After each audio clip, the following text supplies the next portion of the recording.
Hello, and welcome to Cooking Lessons for Dad. My name is Karen Breyer, and today we are going to make cranberry stuffed baked apples. These are so delicious, and they're very easy to make too.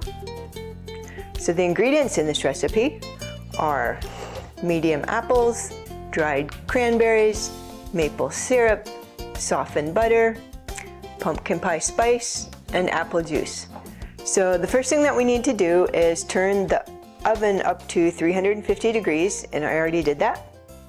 The next thing we need to do is core our apples.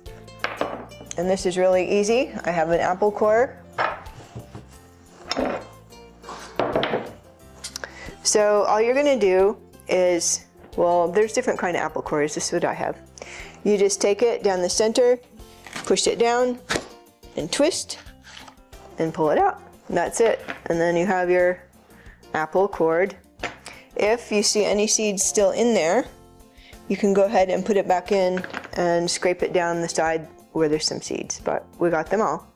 So we'll go ahead and do all of our apples.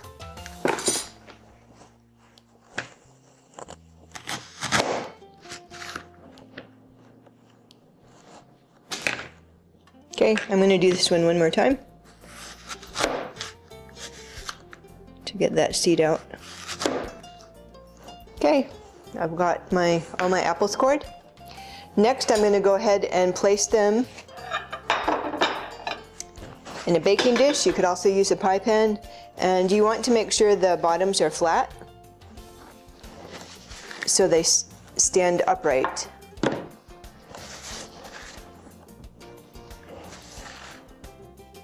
If for some reason they were tipping, you could cut a thin layer off the bottom to make them level so they'll stand.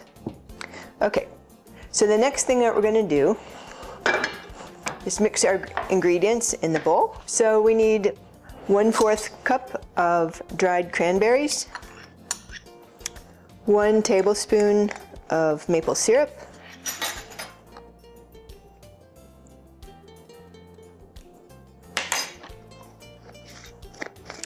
1 tablespoon of softened butter,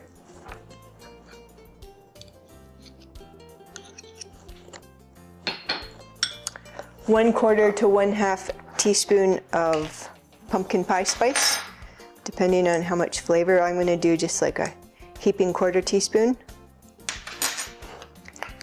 Okay, and we're going to go ahead and mix all this together.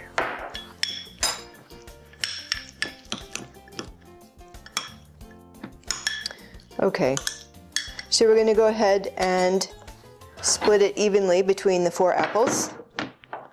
So you could also make these holes bigger if you want.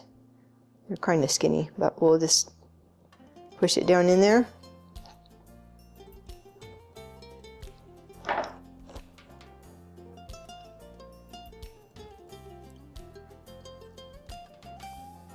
Okay.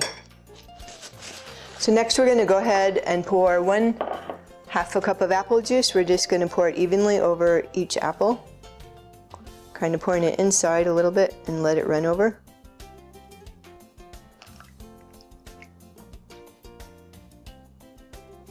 So you could use different apples. This happens to be a Macintosh apple. They're kind of sweet. If you like a more tart apple, Granny Smith is good. But you want to choose an apple that can bake well and it's going to hold its shape when it bakes. So I like sweeter, but you could have more tart too. And you could also peel these apples if you want. I usually like to leave the peels on, but you're welcome to peel them if you want. I'm gonna share some of this over to this guy. So the next thing we need to do is cover the apples with foil, and then we're gonna bake them.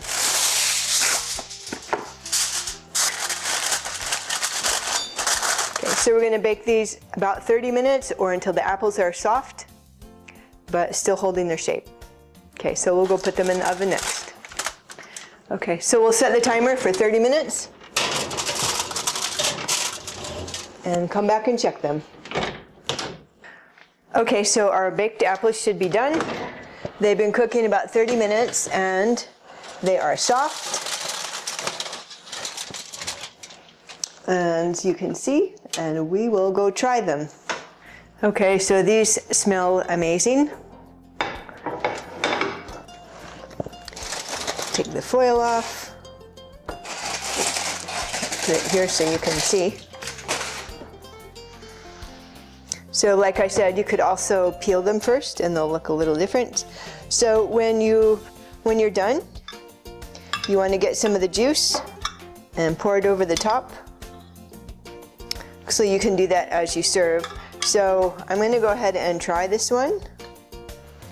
Get some juice, pour it over the top, and I try it next. So this would be great. You could serve it with a little ice cream. Let me cut it open and you can see how it looks. It's very soft. Oh wow. I don't know if you can see, all the juices just came out.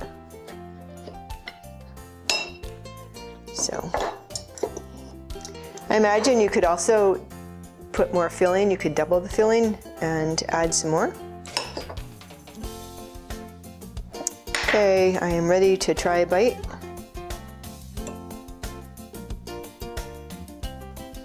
It's hot.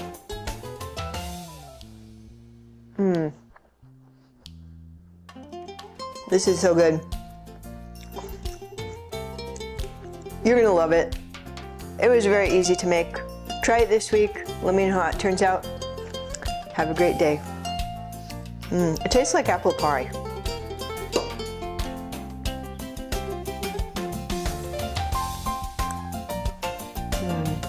So good.